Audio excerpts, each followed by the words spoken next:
মোহাম্মদ শাকির রহমতুল্লাহি তাআলা আলাইহি তান কিতাবের ওনাদে আনজয় আলী মকবুল শান বয়ান করছেন। আলী মকবুল শান বয়ান করতে এই জায়গার মাঝে ইবনে আব্বাস রাদিয়াল্লাহু তাআলা আনহু থেকে একটা রিওয়ায়াত আনছেন, লিল উলামা'i দারাজাতু ফাওকা দারাজাতিল মুমিনিনা বি700 দারাজা।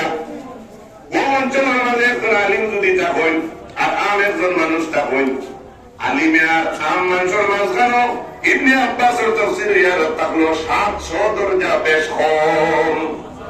একজন আলিমে আর অন্য সাধারণ মানুষের মাঝখানে 700টা দরজার বেশ কম। মা বাইনার দরজাতাইনি 500 সানা।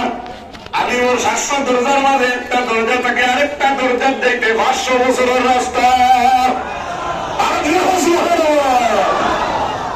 এটা কই ইমাম উল্লাহ কিতাব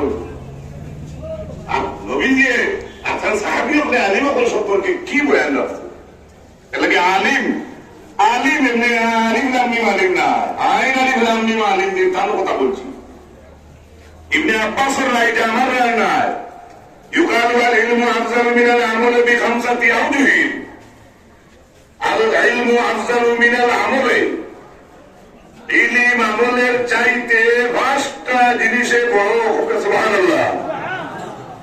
ইলম আমলের চাইতে দামি। হ্যাঁ, ইলমের লগে আমল লাগে ঠিক আছে, কিন্তু ইলমের যে দাম যেটা আছে এটা কমতো না। এটা কমতো দিল তো কমতো দিল কমতো না।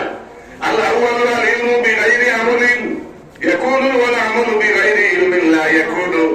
কেন না আলিমে যেই সময় আমল করবেন আউয়ালু আল ইলমু বিগাইরি আমলিন ইয়াকুনু ওয়াল আমালু বিগাইরি ইলমিন লা ইয়াকুনু। যদি আলিমের ইলম থাকে তাহলে টাইম যে আমল করবা এটার লোকে ইলিম দিয়ে যে আমল করবা এটায়, আর আনা জানিয়া আনা ইলিমালা মানুষের আমলে আপনারা ফেসালাতে বেশন থাকবো।